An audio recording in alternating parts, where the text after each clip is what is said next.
Well, hello and good morning. It's me, ច្ចʰǒcy̌, your host of the party, and today is Thursday, November 16th, 2023. And what is it that we need to know about today? What happened yesterday? What gave the markets the action? And what can we expect for today? Well, here's what you need to know. Yesterday, we got the PPI report. And guess what? It was also better than expected. Markets rallied, just not as much as they did on Tuesday. Retail sales came in weaker month over month, but better than the expectations. And so it says the consumer remains strong. A Fed cut? Come on, really? Think about that for 1 minute. We're going to talk about that in a second. The dollar's down, gold is up. Oil continues to churn as rumors swirl. Now, what do we have for dinner tonight? This one, in case you don't want turkey for Thanksgiving, try the simple roasted Cornish hen with a lemon butter sauce. It is simple and delicious. Okay, so yesterday's economic data was good. The economy is supposedly doing what no one thought possible, right? But unlike the reaction on Tuesday, stocks did not rip higher on Wednesday. And while they did advance, there wasn't that same sense of urgency, partly because of the dramatic move on Tuesday that saw both stocks and bonds rally really hard. The buying included those panicked short covering, the bargain hunters that apparently found opportunity, and the algos that just went into overdrive, right, sending stocks on a tear. Yesterday's move was more muted, right? While it was welcomed, it was just more muted. It did not have that same sense of, I'm going to miss this, right? At the end of the day, the Dow gained 164 points or 0.5%. The S&P added 7 points. The NASDAQ added only 9 points. The Russell added 3, and the transfers were ahead by 106 points or 0.7. The PPI data showed a decline. It was a negative number of 0.5% in the October report for the top line month-over-month figure. This versus the expected 0.1% increase, right? Ex-food energy, the number was 0%. The year-over-year report was equally good. The top line came in at plus 1.3% versus last month's 2.2%. And ex-food energy, the report was plus 2.4%, down from 2.7%. All of this data reflecting a win for the Fed as they attempt to bring inflation down to the 2% target. Retail sales numbers were a bit stronger than the expectation, but slowed dramatically versus last month. So that's a mixed report, right? But analysts explain it away as nothing to see here, just move on, as they continue to tell us that the consumer is strong, right? And with the holidays just around the corner, retailers need the consumer to stay the course. And with many predicting a strong holiday shopping season, which is a bit counterintuitive to me at this point, because on one hand, we've got the data that shows Americans are working harder than ever just to stay ahead, stay even, and at the same time, they're going to go out and spend money that they don't have on holiday gifts, right? Whatever. In any event, the overwhelming sense now is that the Fed has navigated this soft landing, that rates have peaked, and that prices are starting to cool, otherwise known as this Goldilocks economy, right? Everything is just right. It's not too hot, it's not too cold, it's just right. Economic growth is humming along, and the sense now is that the Fed will remain on hold for the December Fed meeting, which is only 1 month away. Additionally, the market is betting on multiple 25 basis point cuts by the summer of 2024. Again, something I just don't see. I mean, look, with this Goldilocks economy, is it really necessary for the Fed to cut rates? The only reason the Fed would cut rates is to stimulate. Does it look like we need to be stimulated? Look, Fed fund rates between 4 to 6% are considered normal. This idea that 5% rates are high is ridiculous. But you got to look at who's saying it, right? And it isn't the baby boom generation. What's ridiculous is the idea that rates need to go down to 2.5% or 3% to be normal. That is ridiculous. I would argue that rates should stay right here and that the Fed should hold them here just like they said they were going to do. I mean, you're telling me that the consumer is strong, that demand is constant, that inflation is cooling, and the economy continues to grow at a robust pace. So then why exactly does anyone think the Fed needs to cut rates? I mean, it's illogical. The Fed would need to cut rates if the consumer were weak or demand was waning or the economy was not growing at this robust pace, period. Now, I love also how a lot of people get on TV and they say, well, rates have gone through the roof in such a short amount of time. Really? It took the Fed 18 months from January of 22 till now to get rates from 0 to 5.25%, and they warned you 6 months before they even started. That to me is not a short amount of time. A short amount of time would have been if they raised rates by 5% in 6 months.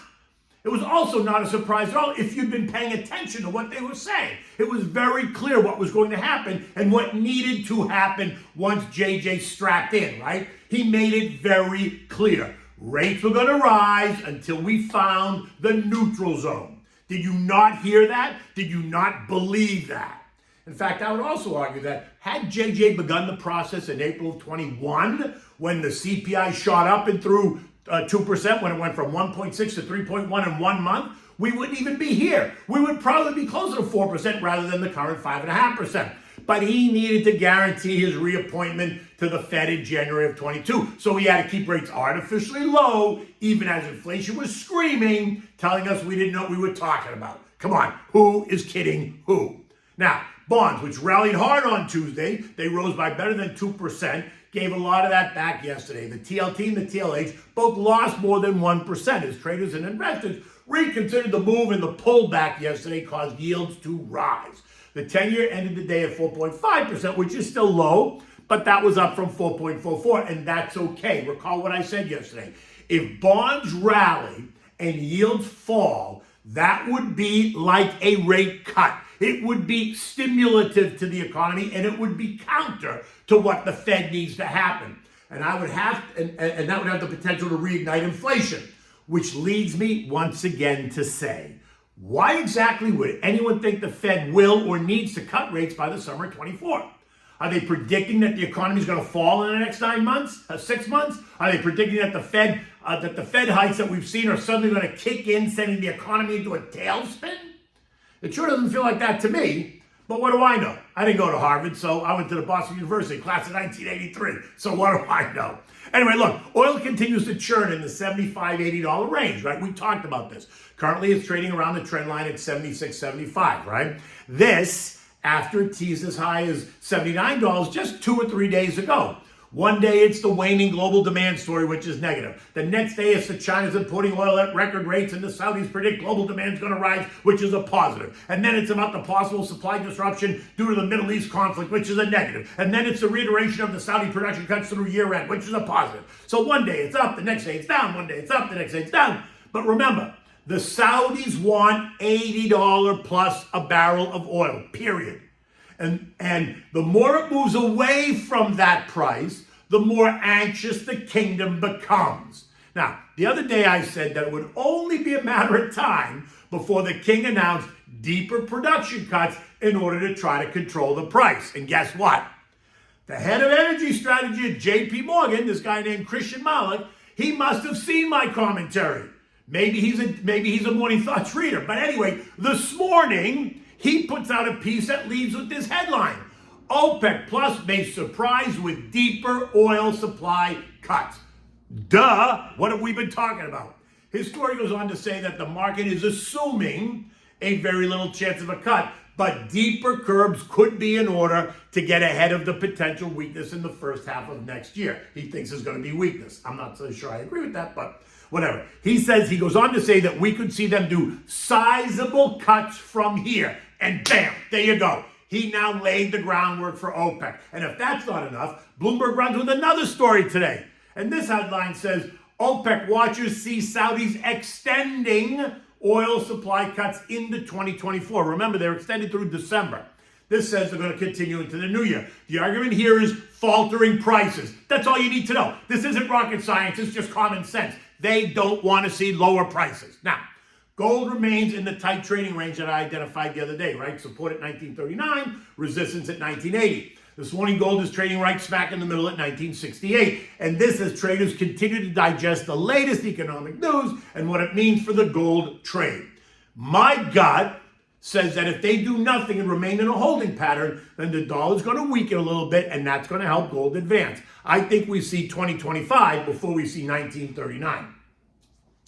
And to that point, the dollar got slammed on Tuesday when stocks and bonds went wild, right? Falling from 105.63 to end the day at 104.06 on that exact narrative to end the day sitting right on the trend line support.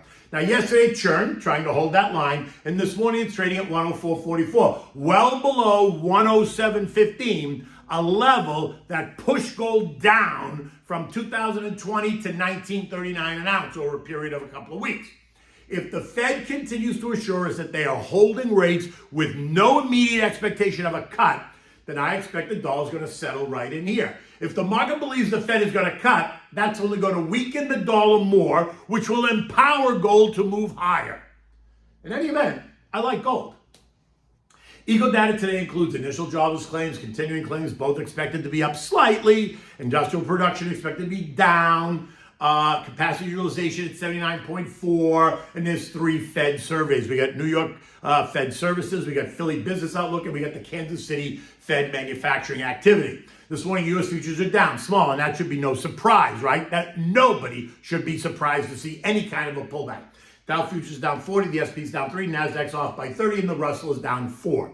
Walmart and Macy's both reported, both beat. Walmart e-commerce driving the results, while Macy's saw margin improvement. Both consumer names, ḥǒķǐ. Walmart is quoted lower, though, in the pre-market, partly because they ran it up 10% in the last 6 weeks. So can you say profit-taking? Macy's, though, is quoted higher. It's up 60 cents. But they've been killing that name for months now. So a small pop should not be a surprise as well. Cisco's down 11% this morning after offering weak guidance going forward for the quarter and for the full year. Now, expect the talk today to continue to be about the recent better inflation data and what the Fed will do next. Are they going to stay? Are they going to raise? Are they going to cut? European markets are mixed, right? Eurostoxx, UK, and the France are all a bit lower, while Germany, Spain, and Italy are all a bit higher. Pedro Sanchez wins re-election in Spain as the prime minister, and he's set to form a new government. Other than that, there's no new economic data there, so investors are just digesting the latest news and the latest move in both the European markets as well as the U.S. markets. Now, Jojo met with ḥǐķǐ last night, and they played nice in the sandbox. Neither threw sand in the face of the other. But Jojo tells us that he made significant headway concerning fentanyl production and shipments to the U.S. via those Mexican cartels. He also said that ḥǐķǐ promised to pick up the phone when he calls. So don't expect any of this, though, to impact the markets today. Because it's just not market moving. Now, the S&P closed at 45.02, so now we're on the north side of the next century mark, right? It was up 7 points. I still expect it to go back and fill the gap that it created the other day by all that good news. May not be today, may not be tomorrow, but no one should be surprised when it does. In order for the market to continue to advance, it needs to fill that gap to be sure that investors support it. I don't think any of today's eco data is going to be a specific driver for investors or for the markets, so I expect more churn and more digestion, right? A pullback would not be a surprise at all, and if you're a long-term investor, pullbacks are good for you.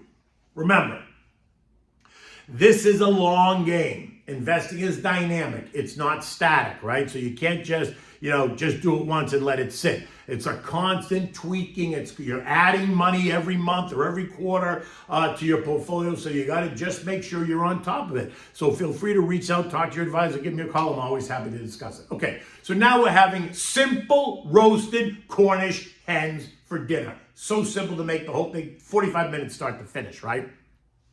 There's a great dish. The crispy skin dressed in a lemon butter sauce just makes this the perfect dish for a simple meal, right? So for this, you need 4 Cornish hens. You're going to cut them in half. You need salt and pepper, olive oil. You need a stick of butter. You need some fresh lemon juice, maybe 3 or 4, the juice of 3 or 4 lemons, depending on how big the lemons are, right? You're going to melt the butter, add the lemon juice, stir it up, just set it aside because you're going to use it later. Now, preheat your oven to 400 degrees. Get it nice and hot. Now, season the hens with salt and pepper on both sides, right? So turn them upside down, inside out, season them with salt and pepper. Now, use a cast iron pan that you can go from stove to oven. Put the pan on the stove, put some oil on the bottom of the pan, heat it up. When the oil gets really nice and hot, put the hens in the pan, skin side down, and then take it off the heat. You just want the oil to be hot. take it off the heat, and then put it in the oven, and you're going to roast them at 400 degrees for about 20 minutes or until they're done, 20, 25 minutes.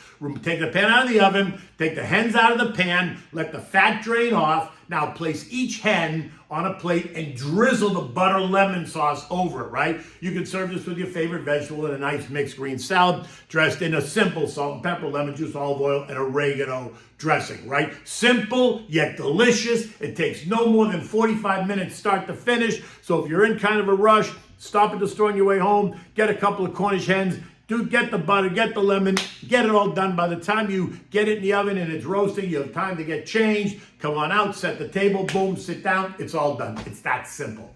In any event, it's Thursday morning. We're getting ready for the day. Until tomorrow, take good care.